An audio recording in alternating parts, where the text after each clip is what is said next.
El 15M fue una explosión de sentido común. A mí me gusta llamarla así. A mí el 15M ya me cogió como militante del movimiento estudiantil. O sea que no se puede decir que mi irrupción en la política sea a través del 15M, pero sí la de muchos de mis compañeros hoy en día. ¿Por qué digo que fue una explosión de sentido común? Fue un movimiento impugnatorio de tal calado, o sea, y casi intuitivo.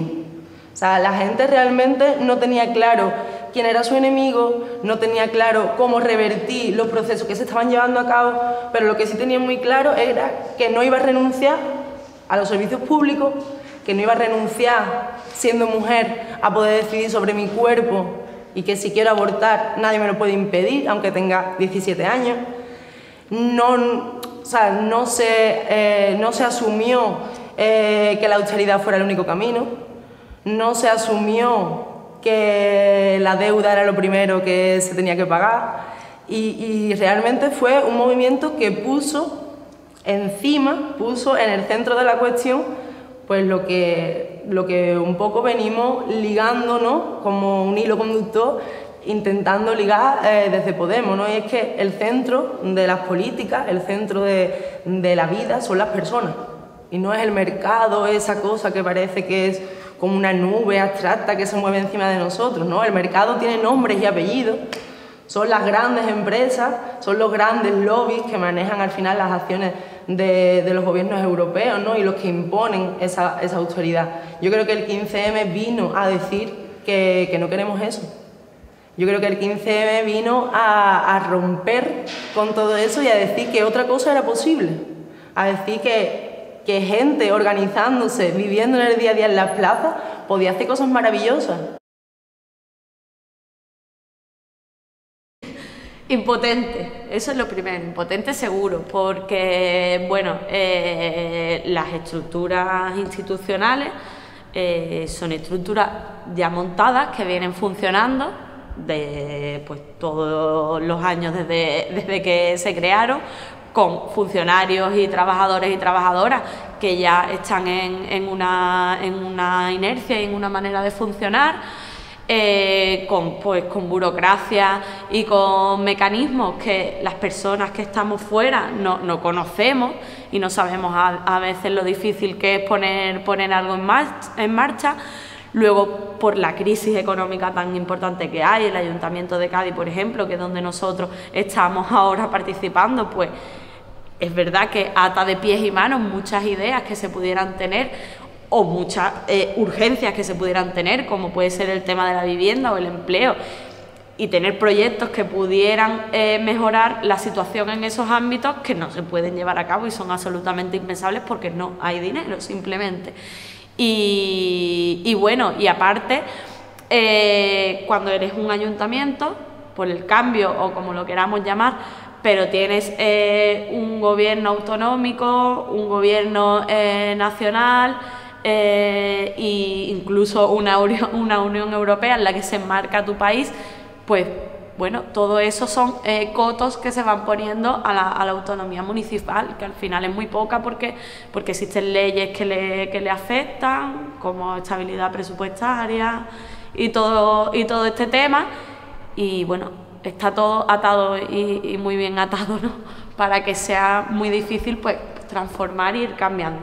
En ese sentido creo que lo más importante, no sé cuánto tiempo vamos a estar en el ayuntamiento, supongo que 4 años y no sé si más, pero lo más importante que se puede hacer en estos 4 años es generar mecanismos de participación ciudadana y volcar todo en la participación ciudadana, porque eso es algo que vas a tener ganado. Luego, ganes o no la institución de nuevo dentro de 4 años, es algo que ya tienes ganado, porque son gente que se van a acostumbrar a participar, a que su opinión se tenga en cuenta, a que unos presupuestos no se deciden solo desde el ayuntamiento, sino que se pueden decidir entre todo el mundo, y precisamente cuando hay menos dinero con más razón, porque hay que elegir las prioridades, y si las elegimos entre todas, pues seguro que serán más acertadas.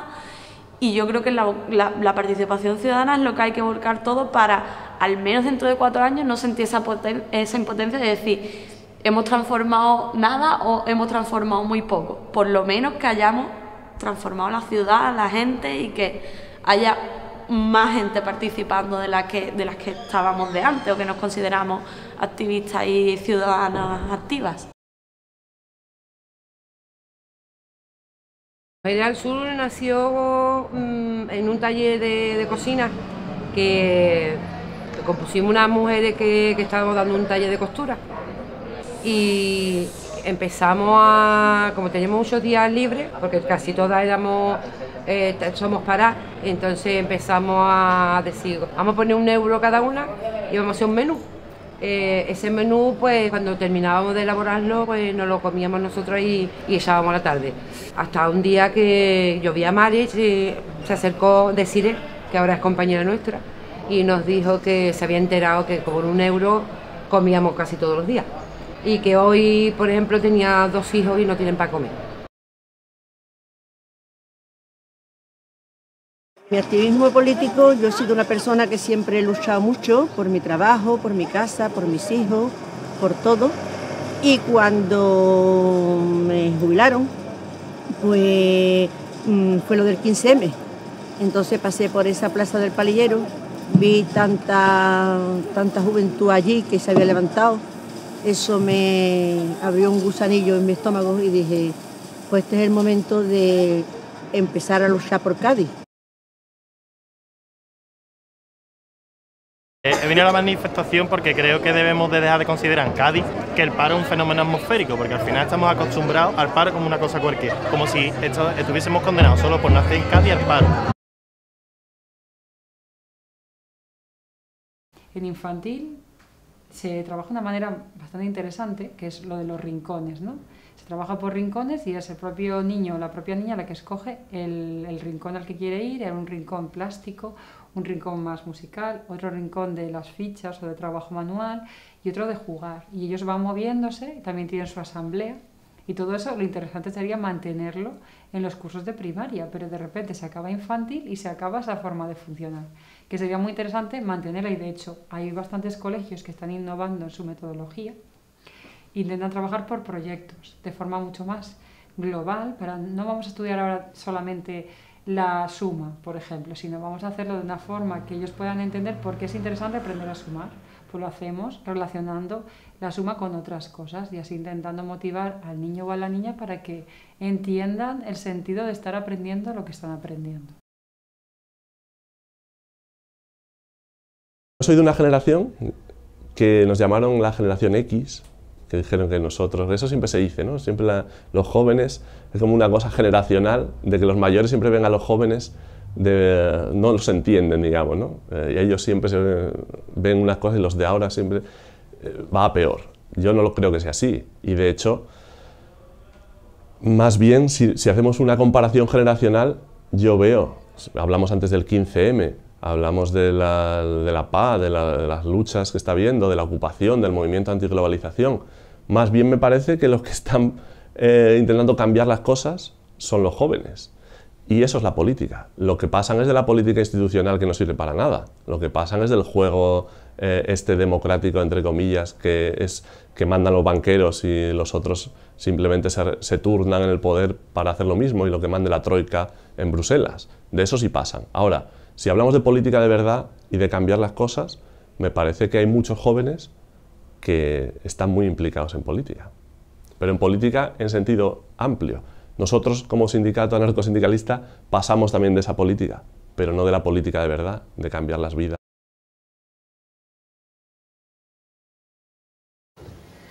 El trato del personal sanitario,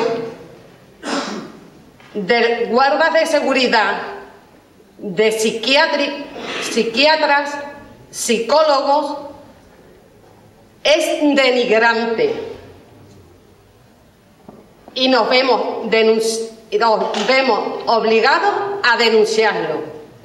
Muchas veces no nos permiten visitas bajo un supuesto criterio psiquiátrico, que es lo que a mí me ha pasado. Yo no he podido tener visitas. Nunca he podido tener visitas. Yo creo que se luchó mucho. Yo tengo todavía en mi mente, incluso ya después, en el año 95, el asalto a la sede del PSOE. O sea, los trabajadores habían perdido lo que era ya el control. Estaban diciendo, Cádiz se cierra. El astillero de Cádiz estaba pendiente a un consejo de ministros para cerrarse. Eso lo saben los trabajadores. Jesús Gargallo, un compañero nuestro que luchó mucho, fue presidente del comité, ya falleció. Vino de Madrid, hubo una asamblea en San Antonio y en la Plaza San Antonio los trabajadores decidieron meterle fuego a la sede del PSOE. O sea, eso en España en pocas sedes han quemado así, ¿eh? O sea, o asaltar a un partido obrero, entre comillas, y, o sea, que se había perdido ya, digamos, todo. O sea, ya nos veíamos desbordados la lucha. Se ha luchado mucho, se ha dejado mucha lucha, pero la presión era horrible. Es que la prensa era constante. Es que la palabra terrorista la empleaban a los trabajadores a cada momento. Y eso hacía mella. Eso era horroroso. Eso era una lucha que si se cortaba el puente, por ejemplo, los compañeros de Puerto Real, hay que ver, Cádiz está incomunicada, queremos trabajo y los trabajadores son los primeros que ponen problemas. Si se hacía cualquier cosa de barricada o de movilizaciones que terminaban en barricada, como en todos los sitios, pues Cádiz es un nido de terroristas. O sea, una campaña de desprestigio total. Y el que hoy esté en las 3 plantas en la bahía se debe a la lucha. Mi bisabuelo, ¿no? Entonces remonta a la época de la República y demás. Mi bisabuelo era una persona que estaba metida en política, pero por determinadas circunstancias tuvo una disputa con el boticario del pueblo, ¿no? Que era el cacique del pueblo. Un hijo suyo estaba malo y necesitaba unos medicamentos. Entonces no se lo quería dar porque en ese momento no tenía dinero para pagarlo y le dijo a mi bisabuelo que al día siguiente iría y le pagaría ese medicamento. El boticario le dijo que no y total, al final mi bisabuelo insistió y se llevó el medicamento que podía salvarle la vida de su hijo. Entonces, al día siguiente, mi bisabuelo se dedicaba a era bolichero, ¿no? Que es un trabajo, un oficio antiguo que se hacían unos hornos de leña y convertía la leña en carbón. Entonces, era para fabricar carbón vegetal. Él tenía un horno ya preparado y ya iba a salir. Entonces, al día siguiente, sacó el horno y vendió el carbón. Entonces, con el dinero que fue y le pagó al boticario. Y el boticario le dijo, pues de esta te tienes que acordar. Y se acordó. A mi bisabuelo lo fusilaron cuando estalla la guerra civil. Eso fue en esa época y en el 36, no sabemos si en el 36, fue en el último tercio del 36, en noviembre, octubre, noviembre, por ahí, lo fusilaron. Y obligaron a mi abuelo a luchar por el bando nacional, los mismos que habían matado a su padre. Bando nacional no, a mí me gusta más decirle bando sublevado, porque de nacional tenía poco. Pero obligaron a mi abuelo a luchar por el bando que había matado a su padre. Y a mi abuela le dijeron que si quería cobrar la pensión tenía que firmar que ella, que mi bisabuelo había muerto por muerte natural. Y le dijeron que ella dijo que no, que ella prefería pasar hambre a como de una mentira. Entonces, como que en mi casa siempre ha estado ese sentimiento de lucha, ese sentimiento de que no te puedes estar quieto, de que si te quedas quieto al final el sistema te come. Eso siempre lo he mamado, por así decirlo. Entonces, creo que con la herencia que tengo no puedo hacer otra cosa que mover mi lucha. Yo me acuerdo de chico, en el colegio. Yo no podía ver un profesor cuando le pegaba a un compañero mío un caramelito de mente y le daba con las reglas aquí, por el simple hecho de toser. Yo me enfrentaba al maestro. Luego me pegaba un cate y luego iba casi y me pegaba mi padre otro. Pero vamos, ese era el activismo mío. Yo compraba un bocadillo de manteca salada de una tarrina grande y yo lo compartía con mi compañero y me costaba 10 pesetas. Y yo me ponía rebelde con todo lo injusto, es chiquitito.